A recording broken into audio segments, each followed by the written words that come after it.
El canciller estadounidense expone su actitud enérgica contra la infiltración comunista en este continente con estas palabras.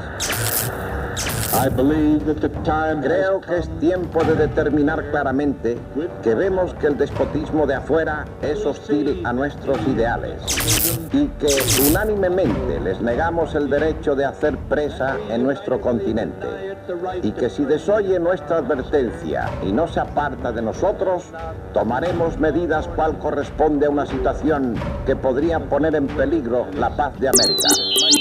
Endanger the peace of America. La Guerra Fría fue el enfrentamiento entre dos grandes potencias que representaban modos distintos de vida, los Estados Unidos y la Unión Soviética. Con el pretexto de combatir la expansión del comunismo en la región, los gobiernos de Washington desplegaron una serie de acciones en América Latina, tendientes a acabar con los movimientos populares que luchaban por un mejor destino para sus países. En estas acciones de intervención, la Agencia Central de Inteligencia tuvo un papel clave al dirigir y aplicar métodos represivos entre los cuales se encontraba la tortura y la desaparición del detenido.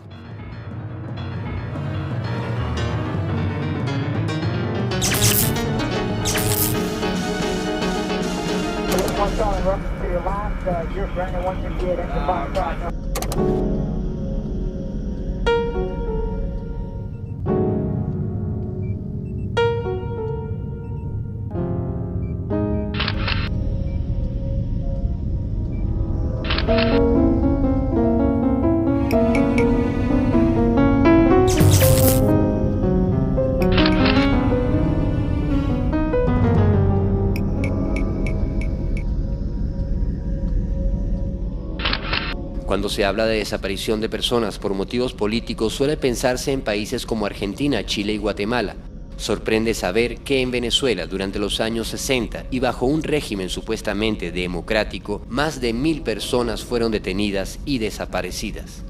El fenómeno de los desaparecidos, yo tengo la precisión que ciertamente comienza en Venezuela y que de aquí se exporta. De aquí nace y se exporta, ahora queda mostrado con las cartas secretas del imperio. Existen fosas comunes en el estado de Yaracuy, existen cementerios clandestinos dentro de las pistas de aterrizaje, así como lo hubo en Bolivia, donde los compañeros bolivianos, argentinos y cubanos rescataron al Che. También en las pistas de aterrizaje del Teatro de Operaciones del Tocuyo, por ejemplo, tenemos información de gente de la época, testigos de la época, que allí un cementerio clandestino. Las montañas venezolanas están heridas por el asesinato de sus mejores hijos, de una generación que lo entregó todo por transformar la estructura social de este país. A la caída de la dictadura del general Marcos Pérez Jiménez, que había gobernado el país por 10 años, se abrían en Venezuela las esperanzas de construir una vida en democracia. La historia venezolana entra en una nueva fase. El pueblo venezolano, con decisión y coraje, escogió libremente su camino. Bajo el signo de la convivencia, el entendimiento y la voluntad de servicio, comienza a escribirse la historia de la nueva Venezuela. Una historia que torcería su rumbo cuando los principales líderes conservadores regresaron a Venezuela con un pacto suscrito en Nueva York, que se conocería más tarde como el Pacto de Punto Fijo, una alianza para evitar que algún cambio profundo ocurriera en el país. Rómulo Betancourt llegaría a la presidencia con un cúmulo de promesas que no llegaría a cumplir. El regreso de Rómulo Betancourt demuestra la enorme fuerza que Acción Democrática conserva después de 10 años de clandestinidad. Es una garantía que Acción Democrática le sigue dando al pueblo venezolano. El nuevo riquismo derrochador y rastacuero desaparecerá de las costumbres oficiales. Lo ornamental y suntuario en las obras públicas será radicalmente eliminado. La democracia puntofijista no sería más que un disfraz y la Constitución, letra muerta. El gobierno de Washington alejaba el peligro socialista de Venezuela y garantizaba un seguro suministro petrolero, teniendo en Betancourt un firme aliado para implementar las políticas de hegemonía que tenían trazadas a través de un plan conocido como Alianza para el Progreso. Bajo una fachada de cooperación económica se encubría la implementación de operaciones secretas para mantener a raya las manifestaciones contra el gobierno de Betancourt. A partir de una reunión entre Kennedy y Betancourt se delinearían las bases de la Alianza para el Progreso y sus acciones en Venezuela. Durante los próximos meses, los oficiales venezolanos y estadounidenses discutirán los planes de asistencia que serán desarrollados por la Agencia Internacional de Desarrollo de los Estados Unidos. Se crearía en Venezuela una sucursal de la USAID, coordinada por el ex embajador Teodoro Moscoso.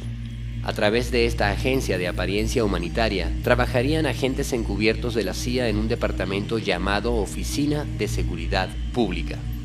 El agente John Longan dejó plasmado en documentos desclasificados años más tarde la verdadera misión que tenían en el país.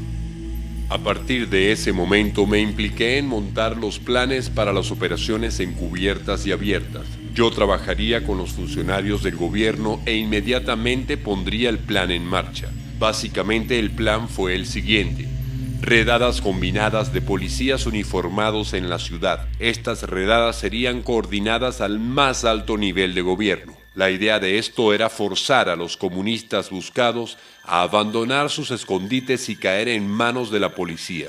Relaciones con las diversas agencias policiales, de modo que los asesores de Estados Unidos pudieran influir sobre los oficiales policiales del gobierno y darles asesoría operacional diariamente. La capacidad de los asesores de Estados Unidos de influir en las operaciones policiales es, desde mi punto de vista, indispensable. Con la Agencia Central de Inteligencia actuando bajo la fachada de la AID, Betancur organizaría un aparato represivo que desataría una brutal persecución contra el movimiento popular. La Dirección General de Policía, la DIGEPOL, y el Servicio de Inteligencia de las Fuerzas Armadas, el CIFA, serían las encargadas de cumplir dicha labor.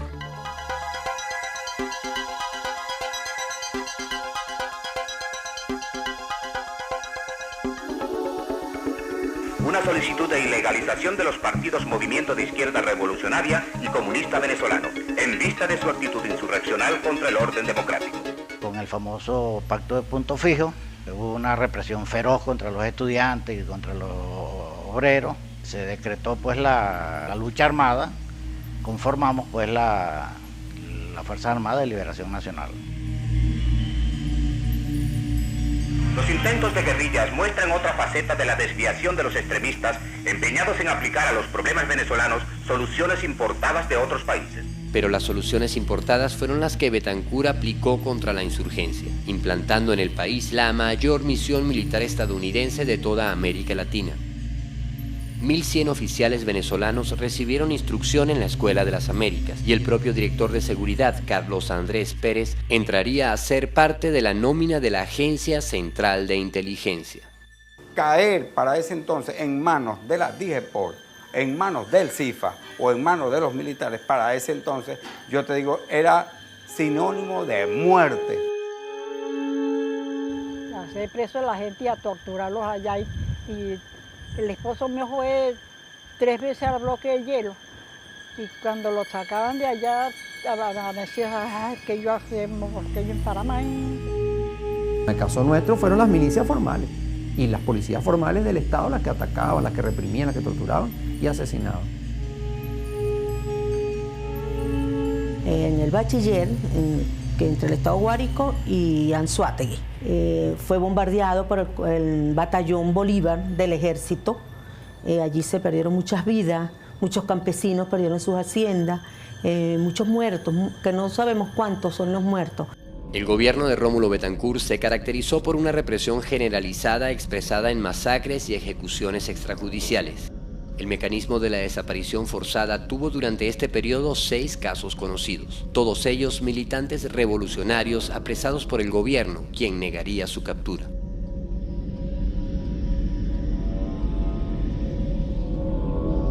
Cuando Betancur termina su periodo presidencial, se inicia el de Raúl Leoni, quien contaría con el aparato represivo de su antecesor para llevar la cifra de desapariciones a más de 1.000 personas.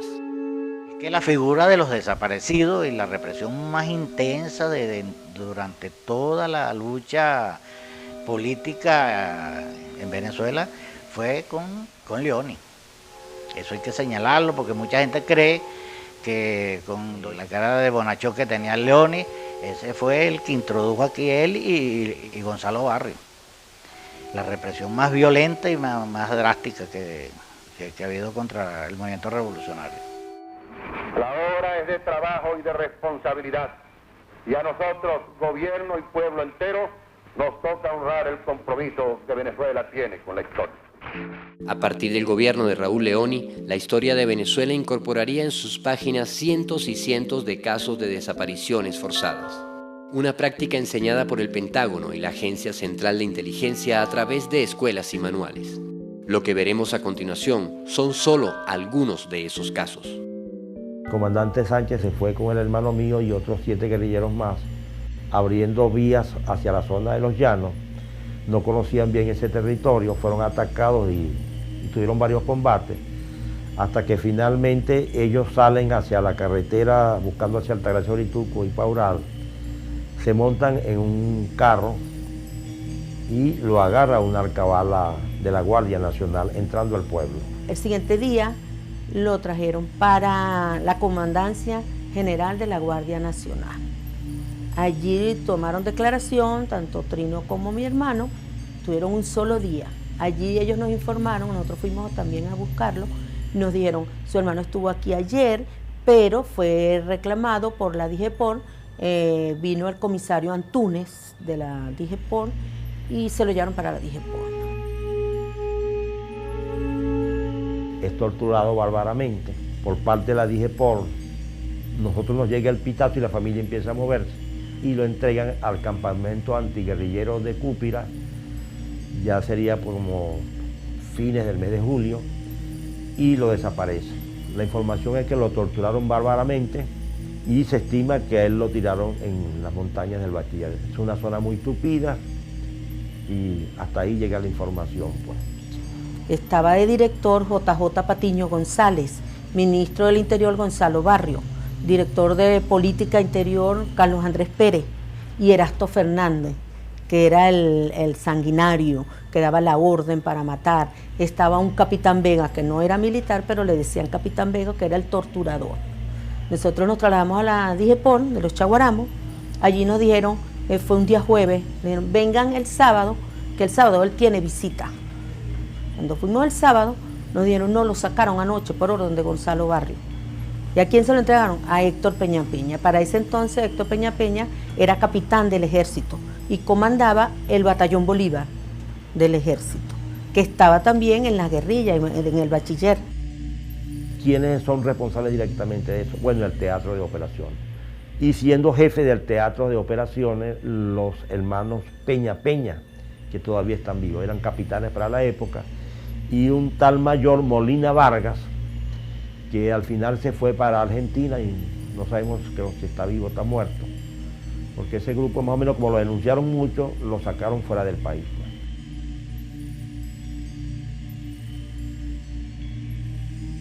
Mi mamá se trasladó a Cúpira y allí fue a ese campamento. En ese campamento se portaron muy amables y le decían, no señora, aquí no lo tenemos, váyase a Barcelona, que en Barcelona está detenido. Mi mamá recorrió Venezuela, fue hasta El Dorado, Maracaibo, buscando a su hijo, y en ninguna parte lo consiguió. Y mi hermana fue la que encontró los restos de Trino Barrio, porque mi hermano no apareció, pero Trino Barrio sí apareció después de 2 años.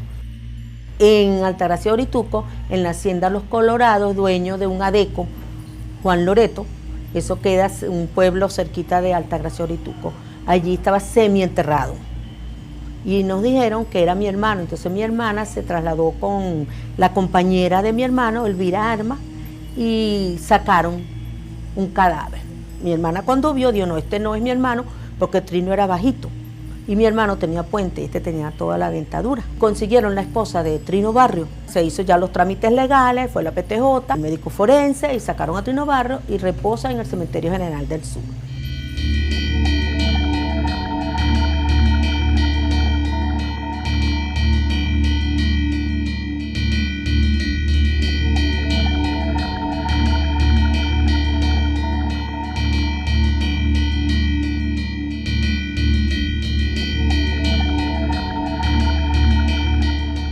Más difícil es la condición del desaparecido, pues. Porque el desaparecido nunca, sobre todo en la madre nunca pierde la posibilidad de la posibilidad de que esté vivo, pues. Claro, ya han transcurrido mucho tiempo, pues, pero es una situación angustiosa. Es una situación angustiosa que lo lleva a uno hasta la tumba, se llevará esa situación, pues. Bajo la fachada democrática, las páginas de la historia de Venezuela se llenaron de cientos y cientos de venezolanos víctimas de la desaparición forzada. Mira, mi papá era miembro del Buró Político del Partido Comunista y era el secretario que organizaba todo lo que tenía que ver con el esquema de lucha armada que se desarrolló durante ese periodo, ¿no? Él manejaba todo lo que tenía que ver con la estrategia, conceptualización, finanzas, etcétera, del Partido Comunista, es decir, el máximo líder de lo que era la Fuerza Armada de Liberación Nacional. Era un hombre sencillo del pueblo, dirigente sindical, luchador siempre, desde joven, se inscribió en el Partido Comunista como a los 17 años. Recuerdo que cuando estaban desapareciendo, habían desaparecido personas y amigas y estaban matando, se quedó pensando un rato y dijo, bueno, es preferible en una situación así, ¿no?, que lo maten a uno, decía él, antes de ser un delator. Esto es la foto que hicieron los presos de la isla de Tacarigua, que llaman también la isla del Burro. Estaban presos y ya estaba muerto Lovera, y esta foto salió en Élite, en la primera página. El 18 de octubre del 65 no llegó a la casa, a las 11 de la noche no había llegado, era una persona cuidadosa de llamar, ¿no?, de llamar para avisar, ¿no?, si llegaba tarde o no llegaba. Venía de la casa, nosotros vivíamos en la Alta Florida, él iba a una reunión, él andaba desarmado e iba solo en su carro. Bueno, no apareció, entonces al día siguiente empecé primero a conversar con los camaradas y con la gente donde había estado.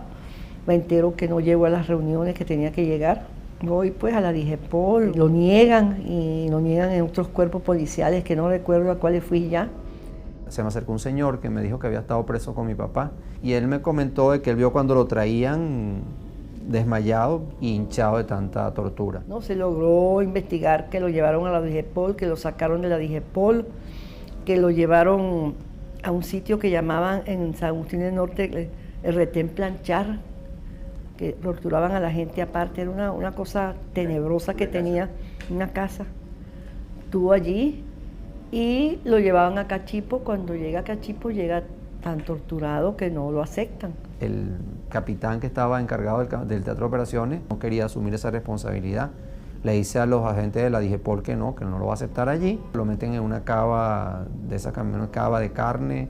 Ahí lo tienen como que 2 días mientras pensaban qué hacer y luego, entiendo, es cuando compran las cadenas, los picos, etcétera, y lo arrojan al mar allí en las playas de Puerto La Cruz para que el cuerpo se hundiera, pero el cuerpo flotó y se enredó en la red de un pescador que estaba allí en esa zona y lo sacó. Cuando sacó se vino el cuerpo pegado a la red y bueno, apareció la foto esa que aparecía el cuerpo en la playa de Lechería sobre las piedras,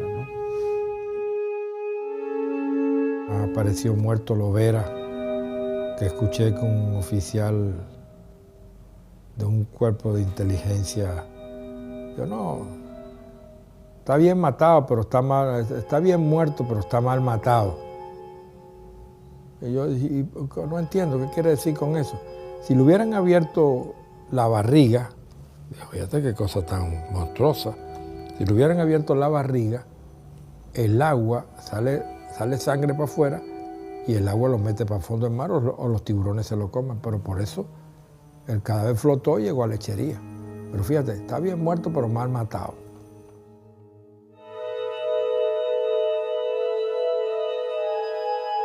Siete días después de la captura y desaparición de Alberto Lovera, le tocaría la misma suerte a Luis Rafael Tineo Gamboa, dirigente campesino.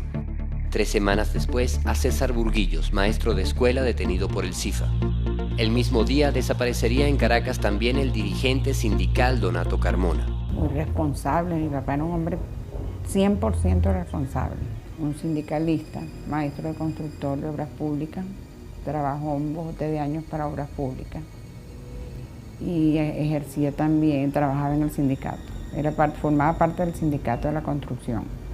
Y lo primero para él eran los estudios de nosotros, y estaba pendiente de los estudios de nosotros como estaba pendiente de su partido. Un hombre, un buen padre, maravilloso padre.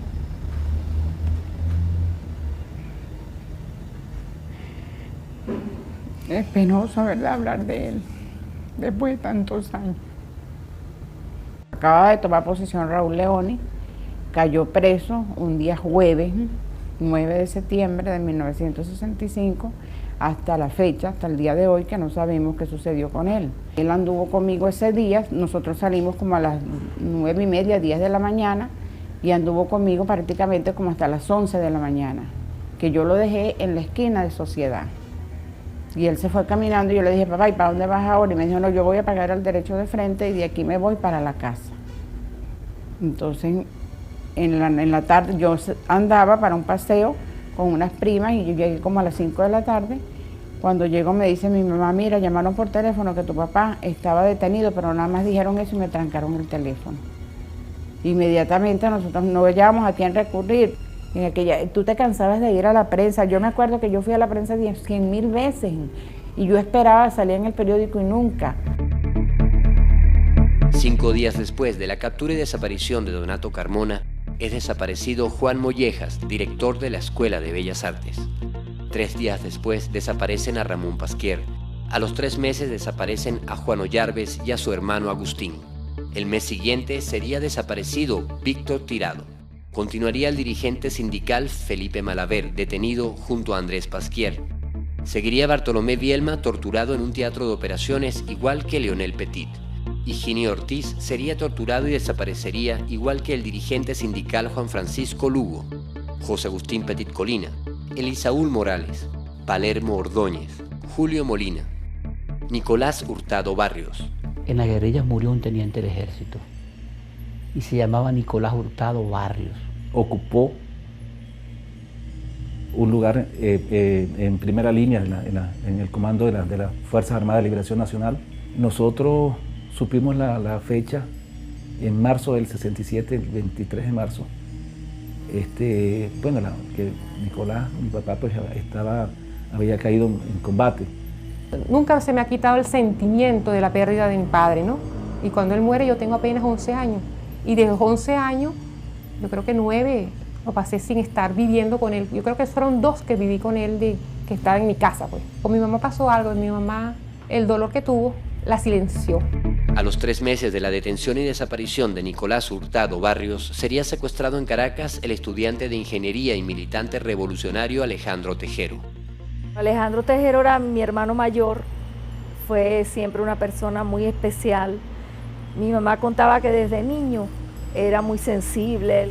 Eso era una belleza, todos son bellos, pero ese era hasta de niñito, de 5 años, siempre se acordaba de los que no tenían. Desde niñito, yo no sé, una cosa excepcional fue ese muchacho.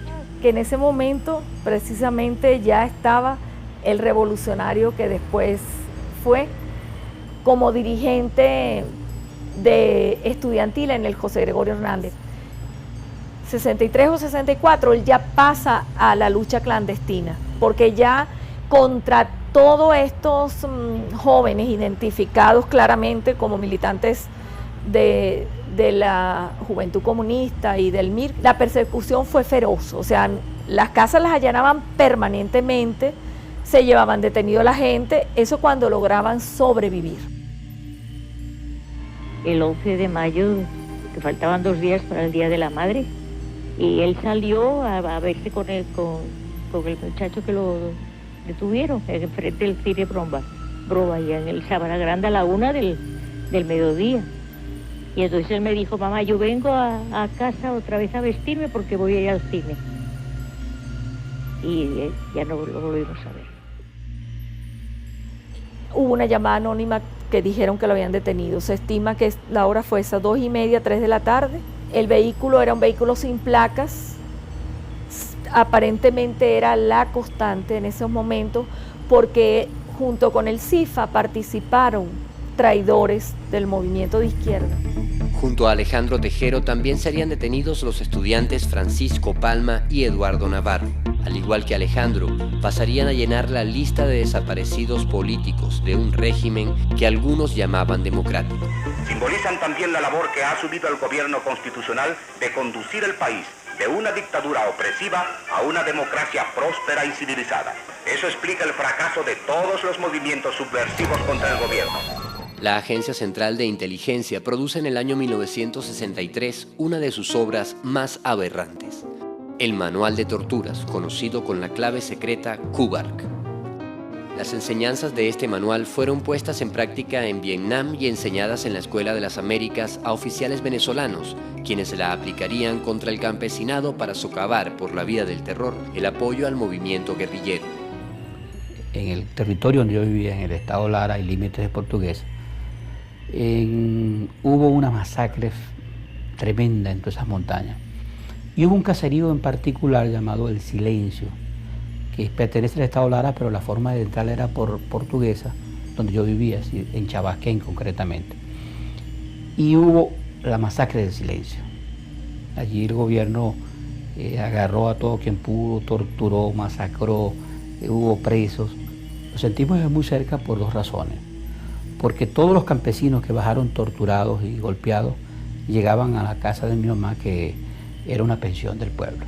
Pero además porque en el pueblo establecieron un comando antiguerrillero dependiente del TO3, que era el Teatro de Operaciones número 3 del Tocuyo. Entonces el pueblo estaba sitiado prácticamente. La captura y desaparición de campesinos constituye uno de los crímenes perpetrados con mayor impunidad por la acción de los gobiernos puntufijistas. Aldeas arrasadas, torturas, casos de familias enteras que fueron asesinadas por sospecharse su colaboración con la guerrilla. Historias que en la mayoría de los casos nunca fueron denunciadas. Son pocos los registros existentes sobre violaciones a los derechos humanos en el campo venezolano. Pero la labor de investigación de antropólogos como Pedro Pablo Linares y los testimonios de algunos sobrevivientes nos permiten reconstruir parte de esa historia. La captura de campesinos puede darse por muchas vías. Primero, que llegue un caserío y a través de los soplones, que le pagaban 10 bolívares mensual, ellos van diciendo quiénes son los posibles contactos. O sea, con una red de inteligencia local. Lo otro es que en casi todas las salidas de entrada del pueblo había una alcabala. También podían caer. Entonces, formas de caer. Lo llevan al Teatro de Operaciones, bien sea al cuartel Copaguayco o al Comando Urica. Y allí lo someten a interrogatorio a punta de coñazo. Sí, una tortura inmensa. Por lo general, los campesinos no los mataban de manera directa, sino que los golpeaban y los entregaban antes de morir. Pero luego morían en sus casas reventados. Otros los mandaban hacia la zona de la confrontación, hacia la zona guerrillera, y allí en la zona los mataban, que era lo que normalmente sucedía, y entonces decían que murieron en un enfrentamiento, cuando realmente lo que hicieron fue ejecutarlos. Y otros, no sabemos qué procedimientos se usaron porque desaparecieron. Lo que más se recuerda o más se conoce es que lo lanzaban desde helicópteros. Y los planes eran, por ejemplo, la operación larga y final comenzó en el 64 en Falcón y se extendió a Lara. Y así van apareciendo una serie de nombres de operaciones, pero fundamentalmente para atacar la base social de la guerrilla, es decir, para atacar a los campesinos, para golpear moral y política y físicamente a los campesinos, de manera que no le brindaran apoyo a la guerrilla. Ante los crímenes de la Brigada de Cazadores del Ejército y los teatros de operaciones antiguerrilleros en contra del campesinado, algunos sacerdotes de las regiones montañosas fueron de las pocas voces que se levantaron en la denuncia. Una de esas voces fue la del padre Freitas. Ciertamente se valían de los campesinos, bien para halagarlos y obtener de ellos alguna información. Entre los militares al frente de los teatros de operaciones se encontraban oficiales como Óscar Zamora Conde, preparados y entrenados por el Pentágono en la Escuela de las Américas, lugar donde la enseñanza de técnicas de tortura formaba parte de los cursos de contrainsurgencia y guerra irregular plasmados en el Manual de Interrogatorios CUBARC. Pude ver a algunos de ellos que eran fuertemente golpeados y esa era una de las maneras utilizadas para conseguir del campesino alguna información. Así como Zamora Conde, más de 1.100 oficiales venezolanos recibieron instrucción en la Escuela de las Américas durante los años 60. Las enseñanzas de la Agencia Central de Inteligencia y el Pentágono enlutarían las montañas y campos de Venezuela. Aquí en Chamisa mataron a Roseliano Colmenares, a Samuel Colmenares, a Isidro Escalona y a Dionisio Rodríguez. Vinieron los helicópteros el día viernes, me recuerdo yo. Caían en Quebrada Negra, en el mismo San Vicente, pues. Nosotros estábamos trabajando, estábamos en un conuco, estábamos recogiendo maíz, amontonamos el maíz, nos fuimos a una casa. Los que mataron a esta gente se llamaba la Infantería Marina. Sí, bajaron por allá por la zona, pues vimos toda la tropa como bajó, yo estaba ya grande. Esos helicópteros, lleva y trae. Se llevaba un lote de guaros y venía con otro lote. Yo que no se pasaba ni 1 hora, ni 2 horas, ni 1 hora, creo yo, para llegar ese poco de guaro otra vez. Y otras caras no eran las mismas. No eran los mismos guaros, porque uno, por más que uno se da cuenta de las personas, eran otros guaros, venían unos muy fiaros, chivos. Eran algo que gente viva. Puro chivo, esos ojos varios escondidos, la barba, estaba ahí. Muy arrecho, ese gobierno era muy arrecho. Ese que lo llamaban la Infantería Marina. Eso lo llamaban, ¿cómo era que lo llamaban? Eso tienen un nombre. La Infantería Marina les decían. Sí. Eran pura gente rayada. Los rayados. Mañana llegaron, amarraron a mi papá, amarraron a un compañero que se llamaba Isidro Linares, los azotaron como si fueran unas personas ahí. Nos empezaron a mí mismo, me decían, ¿dónde están los armamentos que ustedes utilizan? Entonces yo le dije, no, pues los armamentos que utilizamos nosotros es un machete y una escardilla, y eso es que sepa yo que utiliza mi papá. Nabor Colmenares es el único sobreviviente de un interrogatorio en el que vio morir a toda su familia cuando apenas era un niño. Yo me recuerdo como si fuera pasó como ayer o en esta semana que pasó. Muchachos, de una vez nos pusieron a hacer, yo cuidaba uno con los brazos, así para atrás y cabresto con el bayo. Y cabresto con uno, eso parece que no era peor que cuando uno tiene un poco pues lo amarra por ahí. Tienen que decir dónde están los guerrilleros. Bueno, nosotros no conocemos dónde están los guerrilleros. Sabemos que insisten porque nos dicen exactamente. Rece hoy lo que sepa, porque usted la vida le dura hasta hoy. No, el papá mío medio se santiguó así. Yo lo vi, yo estaba en la misma base. Mire, ellos primero los pusieron a hacer hueco. ¿Cómo es? A hacer hueco con un machete para enterrarlos a ellos. Entonces lo mandaban, párese firme, que les decía. Entonces se paraban mirándolos a ellos mismos y cuando acordaban les largaban el tiro. Tú aquí que les rararon todo esto que no recibían. Ese capo goreña. Ay, Dios. Le volaron los sesos lejos. Lejos. Maguara. Más sola rafe de tigre le dieron al papá mío. El hermano mío, pues lo mismo. A los otros lo mismo. Allá, bueno, mataron a mi papá, al hermano y los vecinos amigos que yo tenía. Tanto valor que tiene Nabor, así como lo ven, que cuando vio que mataron el papá, él dijo, ya, mi papá lo mataron, yo voy a regarme a ver si me voy. Ahí fue donde él arrancó y se fue. Y cruzó un cafezal que había como pero plano. Y brincaron y pasaron y se favorecieron. En Cerro Blanco también pasaron y mataron a un señor que se llamaba Dionisio, también otro viejito, pues. Ellos mataban a las personas mayores, así que no hacían nada. Pero yo le digo que eso es doloroso ver, yo no deseara ver más unas muertes así como tan fuertes como fueron esas, la de esta gente, ¿sabes?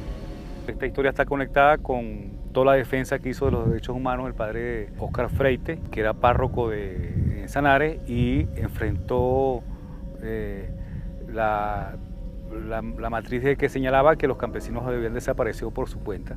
Ellos lograron traer al padre al caserío y el padre dio una misa en el descampado que se suponía que es en el sitio donde yacen los restos de los familiares de estas personas. La mayoría de camaradas campesinos esos fueron torturados y asesinados, porque por ahí pasa uno por los caminos, no pasa de aquí que no hay una cruz, ahí mataron 3, allá mataron 4, pues allá mataron, bueno, no hay lo que es la zona donde era Gilmiro Gabaldón, esa fue, como se dice, catarata de puro campesino. La América Latina era muy vulnerable a la subversión. Venezuela ha sufrido la subversión. Tuvo que combatirla intensamente y logró superarla sin tener que sacrificar la democracia y la libertad. La Constitución de Venezuela, el orden democrático, la libertad, la democracia representativa, principios democráticos, la libertad, la democracia y la libertad. Y cuando me agarraron aquí presa y me sacaron de aquí, me llevaron a Yumare, como una semana detenían en Yumare. Agarraban la bichera corriente y me iban poniendo poquito a poco en el seno, en el piquito de la teta. Ahí me la ponían, de lado y lado. Eso es lo que hacía era hacerme así, hormiguear. Yo pegué un grito, porque eso quema. Tenía miedo y más no tenía, porque para que no me fueran por lo menos agarrarme los hijos míos, me lo atropellaban a ellos. Entonces yo lo hacía por los hijos míos. El interrogatorio era preguntarme distintas cosas, cómo había caído yo en la guerrilla. Y yo le dije, yo no soy, porque yo no ando en esto. Me hallan en mi casa y me sacan de mi casa. Tampoco hemos aceptado la idea de que la represión tiene que acompañar al desarrollo. La democracia es una necesidad humana. Nada justifica su sacrificio, ni el de los derechos humanos. Aquí el campesino, aquí había uno que se llamaba Timoteo Colina y ese, mire, lo asesinaron ahí en Curimagua, una parte que está ahí que se llama el Aitón, no sé si ustedes lo conocen, un hueco profundo que es producto de erupciones volcánicas. ¿Dónde queda el Aitón? Mi nombre es Orlando Figueroa. Nos encontramos en un sitio hermoso de naturaleza, pero también de tristeza porque formó parte como de las tumbas de los hombres revolucionarios que fueron arrojados en esta caverna de un grupo de geólogos que estuvieron investigando la caverna. Se toparon con unas osamentas, mas no se ha determinado si se lograron sacarlas o todavía permanecen en este sitio. Ahí tiraron 2 personas, 2 campesinos de aquí, asesinados. Sin haber, esa gente era gente inocente, le violaron sus hijas y tiraban gente de los helicópteros. Llegó un helicóptero en la mañanita y nos sacaron los soldados y nos metieron en el helicóptero. Yo dije, verá, quién sabe si en esta pasada lo matan, porque ya más de una vez a mí por ejemplo me abrían la puerta para tirarme para abajo para que hablara, porque le abrían la puerta a uno para que uno hablara. No, le decían a uno, si tú no vas a hablar, no vas a decir lo que sabes hasta aquí llegaste. Abrían la puerta del helicóptero en esa montaña por ahí, para lanzar a uno para abajo. Yo diría que el peor de las cosas que yo he visto fue un señor que colgaba de un helicóptero y le cortaron el cabresto. ¿Quién era ese señor? No le puedo decir quién era.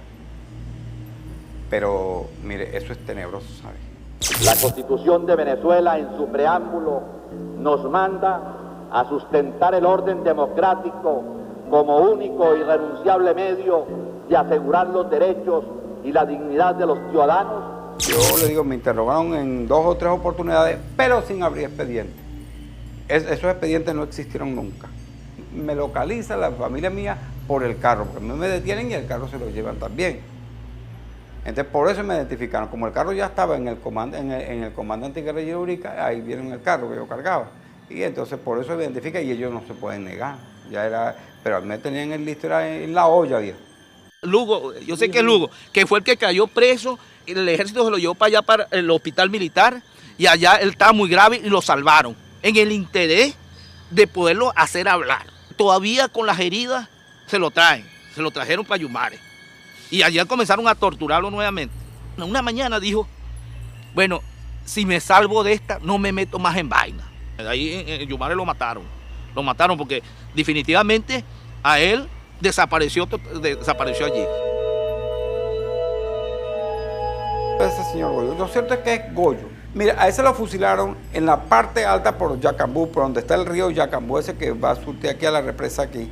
A los 3 días ni tan siquiera los huesos consiguieron de un producto químico que lo bañaron. Y ahí en Sanare mataron gente como tú no tienes una idea. En la parte alta de lo que es el rincón está Atilfo López. Ese no lo han sacado nunca. Es Edilio Rojas. También está enterrado por esa parte ahí en la parte alta. Que inclusive un amigo de aquí de Río Claro una vez me dijo que en Guarico tenían los restos de ese Edilio Rojas. Esos son unos Rojas de ahí cerca de Chabasquén, que él anduvo en las guerrillas. Y él anduvo en las guerrillas, claro, por persecución y cosas de esas, pero él no oía. El mayor problema es que a él lo llaman y el que andaba con él se cansa de llamarlo que se retirara porque él vio el ejército. Él no vio a los soldados y sin embargo él, como no oyó nada, allá le dieron. Y lo mataron por inefaldad. Así que hay como 5 muertos que se pueden localizar fácilmente y sacar.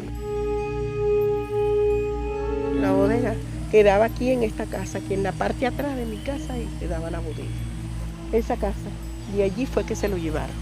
Me vinieron a avisar los vecinos, el ejército, se lo había llevado. Yo había quedado con 5 niños. Bueno, desde ese momento empezó la odisea de la búsqueda, buscándolo en la policía, la prefectura, los comandos de antiguerrilleros, todo eso, y fue infructuosa, no se consiguió en ninguna parte, nadie daba razón, nadie lo había visto. Ese día hicieron más de 50 detenciones e incluso muchachas jovencitas, tenían toda la gente allí detenida. Y los que iban ya, que los iban poniendo en libertad, yo les iba preguntando, yo estaba allá afuera y les decía, ¿no vieron a Pedro? No lo vimos. Tenía la esperanza, pues, nunca pensé lo peor. Este es otro día pleno de historia y de responsabilidad venezolanas. El ciudadano que hoy inicia el mandato constitucional, que se prolongará por 5 años, es el presidente de nuestra etapa democrática. La falsa democracia que vivió Venezuela durante los 40 años del régimen puntofijista sumó más de 1000 casos de ciudadanos desaparecidos por razones políticas, dejando una deuda con la justicia y los derechos humanos que aún no se ha saldado. Se trataba de crear un sistema de contención al comunismo. Aquí se consumaron delitos de lesa humanidad. La figura del desaparecido surgió en primer lugar en Venezuela. Más de 1000 desaparecidos durante los gobiernos de Raúl Leoni y de otros gobernantes. Y la tortura implementada desde la Escuela de las Américas, porque toda esa bestial represión tuvo una inspiración norteamericana. Fue el imperio el que adelantó la represión y convirtió a nuestros oficiales en torturadores y represores. José Vicente Rangel hizo esos señalamientos desde el primer momento. Se sabía que eran instrucciones de la Escuela de las Américas. Al leer los manuales de la Escuela de las Américas, que en ese momento no los conocíamos, sí entendimos por qué tanto tiempo. Aparentemente, esa es una primera fase en donde los mantienen incomunicados, como para que ellos se vayan desmoralizando, creyendo que no los están buscando. La tortura es psicológica, de no saber en qué día vives, de estar mal alimentado, de creerte abandonado y de ofertas, donde te ponen una y otra. Posteriormente, si ellos no se doblegan en esa fase, ya pasan a la tortura física ya de maltrato, sacarle las uñas, sacarle los dientes, cuestiones muy dolorosas para irlo doblegando, aspiraban ellos. Se sabe que fueron mecanismos muy sofisticados los que usaron, porque ya ahí eran las enseñanzas de la Escuela de las Américas. Los cuarteles, yo te conocí de los oficiales que yo conocí, de los que eran los asesinos por aquí. Este señor está Isidro Piña Martínez. Ese era el torturador. Ese hombre torturaba y asesinaba gente aquí en el estado Falcón. Creo que en todo el país. El mismo Leoni lo mandó a Estados Unidos, siendo soldado, y lo mandó a Estados Unidos a hacer curso. Y cuando vino de allá de Estados Unidos, el Raúl Leoni se encargó de ascenderlo a teniente sin pasar por nada. Los documentos desclasificados del Pentágono muestran nombres de cientos de oficiales venezolanos que recibieron instrucción sobre guerra irregular en la Escuela de Asesinos del Departamento de Defensa estadounidense, en el mismo periodo en el que comienza el fenómeno de las desapariciones masivas en Venezuela. En la operación de exterminio larga y final del año 65 hubo presencia norteamericana. Los campesinos los vieron a unos hombres grandotes y catires que sabían que no eran los venezolanos por su característica física. Pero hay un testigo de excepción que es un viejo llamado Bernabé Quintero, un hombre que tiene 101 años de haber nacido. Y Bernabé cuenta cómo ellos estaban acantonados en el TO3 del Tocuyo, en el Teatro de Operaciones Urica. Habían 7 transportes aquí de los Estados Unidos. 7 transportes estaban aquí en el Tocuyo, en Lara, echando vaina aquí. Ese lo saqué yo a los denuncié y pasaron por delante yo y ninguno me conoció. Porque el que me defendía a mí era el ejército y estaba ya poniendo cuidado, a ver. ¿Qué hacían esos transportes norteamericanos aquí? Echando vaina, cazando a los guerrilleros. Iván muere y, en la zona del Tocuyo, y bueno, y el tiempo va pasando y no hubo ninguna respuesta nunca. Sobre el cadáver no se sabe nada. Por esa circunstancia de la vida, en los Estados Unidos conseguimos una foto de unos guerrilleros muertos. Uno de esos es mi hermano, Iván. Esas fotos eran enviadas a Estados Unidos y allá al tanto tiempo lo desclasifican. Aquí está la foto de Iván, de Paramaconic, de Félix Linares, Juvencio Moreno Lucena, Javier José Gómez y Manuel Fuentes. Logramos recuperar la foto, traerla y publicarla. ¿Cómo es posible que una foto que aquí no se consiga, que nunca se supo de ella, entonces de repente aparezca en los Estados Unidos? Discutiblemente militares venezolanos que hicieron un curso en Estados Unidos y después, bueno, se pasaron a la CIA y vinieron aquí a trabajar. Estaba un hombre, un militar, que no era militar venezolano. Es más, yo recuerdo que cuando me llevaban en el helicóptero, él sacó un cuchillo de esos militares. Él no hablaba, quienes hablaban eran los oficiales, ¿ves? Pero el tipo estaba ahí. Pero yo sí desde ellos dije, no, este tiene que ser de los asesores norteamericanos que están aquí en el país, pues. Toda esa represión de los militares procedían por órdenes y bajo la dirección de, hablemos en general, del Pentágono, de los que se ocupaban entonces de Latinoamérica, no para querer su bienestar, sino para mantenerla sometida y dominada.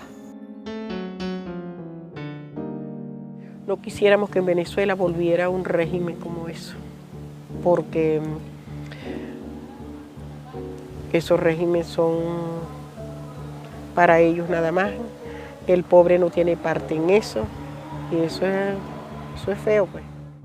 A pesar de 40 años de silencio, indiferencia y gobiernos cómplices, los familiares de desaparecidos en Venezuela han mantenido una firme lucha por la verdad y la justicia. Bueno, el motivo de la lucha de nosotros hoy, mira, es que eso jamás se vuelve a repetir. Que nunca más en ningún país, por lo menos de nuestra América, se vuelva a repetir historias como las que vivimos nosotros en los años 60, vivieron en Argentina en los años 70, en Chile en los 80, hoy en día en Colombia. Estos testimonios, de una u otra manera, pues, tendrán sus frutos, pues. Pero la lucha sigue y la lucha continuamos. Se viene diciendo que esos hechos prescribieron? La respuesta es bien simple. Constituyen delitos de lesa humanidad. Y los delitos de lesa humanidad no prescriben. Por tanto, Carlos Andrés Pérez tiene que responder por las desapariciones, muertes y torturas de ciudadanos venezolanos. Rafael Caldera tiene que responder por la desaparición de ciudadanos torturados durante su gobierno. Muchas cosas han cambiado en Venezuela desde aquel entonces. Los caminos para la búsqueda de la verdad y la aplicación de la justicia en el caso de las desapariciones forzosas han encontrado nuevo cauce e impulso, desenterrando una historia de crímenes e intervención que nunca más volverá a ocurrir.